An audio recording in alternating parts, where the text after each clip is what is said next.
May 22, 1942, Pearl Harbor, basement of the 14th Naval District. The windowless Warren men call the dungeon. Fans buzz. Teleprinters chatter. Cigarette smoke hangs low enough to stain your hair. Commander Joseph Rochefort, in his frayed robe and slippers thrown over khakis like a private joke, bends over a crowded desk where kana groups and 5-digit blocks are stabbed at with pencils gone nubs. Beside him, Lieutenant Commander Jasper Holmes, square jaw, sleeves rolled, slides a sheet across the blotter. Let Midway send it in the clear. Holmes says, no code, just the problem. Rochefort's eyebrows lift. The problem, invent one. Water. At 10:50, a radioman at Midway Atoll keys a message that is not true and not coded. The island's distillation plant has failed. F is short of fresh water. The words go out as if tossed into a well. Somewhere west, Japanese operators pluck them from the ether in Tokyo. A clerk in the Navy Ministry rewrites the news in the clipped, official pulse of Gen 25 in Hawaii. The same pulse comes back toward Rochefort's floor as a string of numbers that do not know yet that they mean anything. Men at Station HYPO set to work, sweat beading under headsets, additives and codebook fragments step together like soldiers learning a march. By afternoon, the translation sits brittle and perfect on a sheet that Commander Edwin T. Layton will carry to Admiral Nimitz upstairs. AF is short of water. Layton doesn't smile. He breathes out through his nose like a man who's just learned the storm has a name. May 24th, Makalapa Hill. Nimitz's flag plot is a hive that doesn't hum so much as grind. Pins cross the Central Pacific like the bones of a hand. The Pacific Fleet commander listens to Layton, then to Rochefort, then to his own caution, and decides Midway is AF. The Japanese are coming in force to draw out and kill what's left of his carriers. He will not wait to be drawn. He orders a trap. Yorktown, the wounded CV-5 with paint still blistered from Coral Sea, slides into Pearl with a list of hurts as long as a yard crane. Shipwrights swarm her with arcs bright as lightning, acupuncture needles of welding that stitch steel back together in an impossible 72 hours. Enterprise CV-6 Season Hornet I've CV-8 fuel. Rearm. Crossload the way men arrange a fistfight after church. Task Force 16 will belong to Rear Admiral Raymond A. Spruance. Crisp, analytical, seasick or not. And Task Force 17 to Rear Admiral Frank Jack Fletcher, who carries the mantle of seniority along with a quiet gambler's sense. Their rendezvous point on plotting boards has an unassuming name, Point Luck. If you're there before the enemy knows you're there. Luck is just geometry at Midway. Marines dig in among coral and scrub. Sandbags rise like bruises around gun pits. The airstrip drinks fuel that smells like the war's true currency.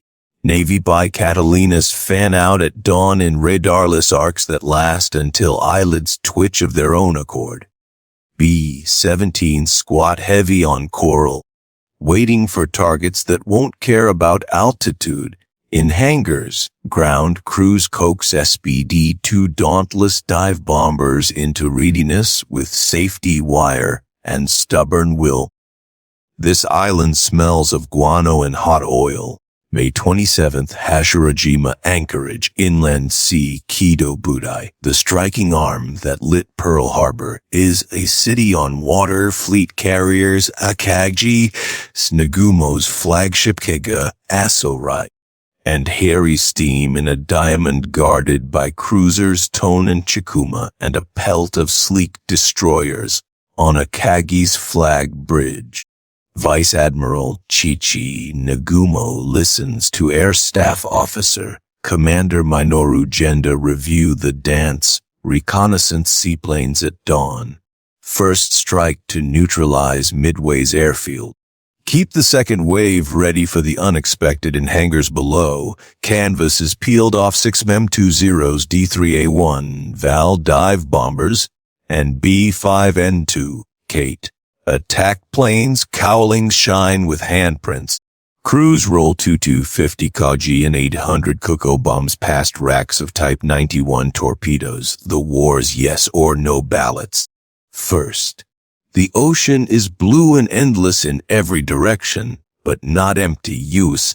Submarines crawl to picket lines like spiders, laying taut silk. Hypo reads enough of Jan 25 traffic to fill the room with tense confidence and white eraser crumbs. Spruance sets TIF 16's course to a northeasterly vector that will put him above Midway, north of what Nagumo thinks is safe Fletcher, on Yorktown. Pencils fuel states and launch windows in a neat, unfussy hand. On Enterprise, Air Group Commander Wade McCluskey runs his SBD crews through briefings where pencils are bitten to splinters and hands remembered dive breaks and bomb arming wires by touch. On Hornet, the VT-8 torpedo men, slow to be devastators that no one outside their own squadron trusts anymore, joke a little too loudly and check their life jackets a little too often. Third, a buy out of Midway claws low and far and finds gray shapes where gray shapes should be. Many enemy ships. The radioman taps home. Midway's bombers launch in afternoon light and come home with bullet holes and stories and no hits. Darkness lays a clean sheet over every mistake and success. June 4th, U-4th 100. Akagi's loudspeakers cough to life. Deck crews jog aircraft into place in the ship-wide ballot Genda taught them. Chalk marks, hand signals. The muscle memory of 1,000 sorties. Fuel hoses throb, bomb trolleys squeal. Zeros take the catwalk edge like cats. Nagumo watches, impassive. The first strike, 108 planes under Lieutenant Commander Tominaga, lifts into pre-dawn, props carving the gray. Their wake is a promise written on air. 403. On Midway, sirens flash their voices across sand and scrub. Marines run, pilots clamber, engines turn. The sun does its slow trick with the horizon. You taste it.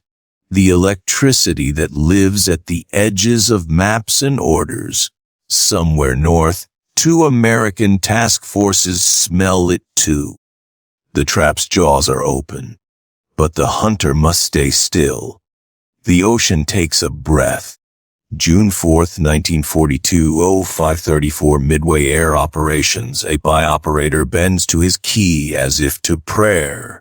Many planes headed Midway bearing 320, distance 150. The message makes a straight line to Nimitz plot and a crooked one to your stomach. Over the atoll, Marine pilots in F-SUA Buffaloes and F-4 Wildcats claw up through sunlit cloud whose beauty has no place here. At 06:20, Tominaga's wave arrives. D-Thire Vols. Dropping like thrown knives. Bombs sprawl craters along the airstrip. Oil tanks go with a sound like a god coughing, and anti-aircraft guns speak a language made of brass and flame. The Marines fly into it anyway. They die into it too. Many so that later there will be fewer men dying somewhere else. Out at Point Luck, radar is hope and hope is a fraction. Fletcher and Spruant split duties with the kind of quiet that makes history possible. Hornet and Enterprise swing into wind. Launch begins from Hornet. VT-8 lifts with heartbreaking steadiness. 30 men in 15 slow devastators. Lieutenant Commander John Waldron leading with his jaw set like granite. They will not return. From Enterprise, VT-6 follows. Devastators lugging antiquated Mark 13 torpedoes that hate speed, hate chop, hate the world. From Yorktown, VT-3 will come later. The clock's hand clicking toward its own appointment above them. Speedy 3 dauntless dive bombers lift. Bomb racks heavy with 1,000 L-beam and M65s and 500 Luby and Me-64s. Gunners, twin Brownings glinting at the sun between clouds that look like mercy. So 705th woman on Akagi's flag bridge. A report Midway's defense is not destroyed. A second strike required. Nagumo's dilemma arrives wearing a white glove. Doctrine says keep a reserve to strike ships. Practice pulls bombs off carts and rolls torpedoes out. Then reverses the dance when reports of American carriers crackle in late and thin. In the hangars below, armorers curse on 2 decks while hoses still drip the avgas from refueling. The air is a cathedral of fumes. Yo 8 to Tootie, the scout from Cruiser Tone, plane No 4 leaves late and then citing something big fumbles the wording. The report waddles in like a lame cat. 10 ships, apparently enemy. And truth loses 10 precious minutes. Those minutes will later be written as names of ships and men. On Enterprise, Air Group Commander Wade McCluskey scans empty ocean and trusts a hunch born of 1,000 little things. When direction, fuel state. The instinct that tells you which of 2 empty horizons is less empty. He sees a destroyer, Arashi, foaming hard north, hurrying to rejoin after depth, charging an American submarine. McCluskey points his finger like a sword. We follow that wake. An 0902 10-100 torpedo squadrons find Codebreakers the way moths find a bonfire. VT-8 goes first, low and straight, zeros peeling them open one by one while their 30 cals stitch brave, hopeless lines of punctuation in the sky. George Gay shot down, will watch from his raft. V6 comes next, mournfully the same VT3 last, with Thatcher's Wildcats trying to be everywhere and not enough anywhere. The torpedoes wander, broach, miss. The price is grotesque and exact. The carrier's combat air patrol is dragged low and outward, ammo belts unspooling, pilots breathing hard through rubber, and religion above, unseen. The sky clears like a stage. 10 Tootie McCluskey's Dauntlesses burst from 19,000 feet with dive brakes flowering. The world tilts and rushes. Bomb-arming wires whip free, altimeters unwind like lies. Below, Codebreakers is a diagram, Kaga broad and busy, Akagi slim and poised, Saurai a precise piece of clockwork. McCluskey's 1st Division lines up on Kaga. Best, VB6 skipper, wags his wings, sees the crowding, and gestures his 2 wingmen to Kaga while he knifes alone for Akagi. Dive sirens keen. You feel it in your molars. On Kaga, 3 1,000-pounders find what Japanese deck crews worked so hard to assemble, planes fueled and armed, bombs near torpedoes, hoses and hope all mixed together. Fire moves with the speed of thought. On Akagi, Best single bomb punches through the flight deck near the midships elevator and explodes on the hangar deck, which is another way of saying it explodes everywhere at once. SEO found and fixed by Yorktown's VB3 under Max Leslie, takes 3 through her back and begins the slow, certain work of dying smoke pillars build their own weather. Noon, only Hyrie lives to answer. She does with strict, lethal competence. First her, vile. Dive bombers find Yorktown, scoring 2 hits that set her decks to burning.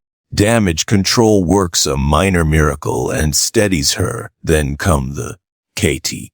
Torpedo planes, Type 91's running true. 2 blows to starboard stop Yorktown dead. She will not see another sunset. Though she is stubborn about the timing, Fletcher crosses to Astoria and then hands the tactical reins to Spruance, who is already thinking not about glory, but about light and fuel and distance. 1530, the counterblow. Enterprise and the patched back Yorktown air groups locate Harry pivoting under her own dirty smoke. Dauntlesses fall again. Indifferent angels walk her deck from bow to stern, cracking open the last beating heart of Codebreakers. By evening, 4 Japanese carriers burn on the world's loneliest stage, Admiral Yamamoto. Far to the west on Yamato, reads reports that taste like iron filings. He orders withdrawal. Night on the waterline of history, the ink dries. Midway atoll stands. Thirsty or not, Station HYPO's ruse echoes in every farewell. Light put out on a Japanese flight deck. You think of the radioman who typed, AF is short of water, and of the pilots who dived into a geometry solved by men in a basement, and of an ocean that decides nothing and records everything.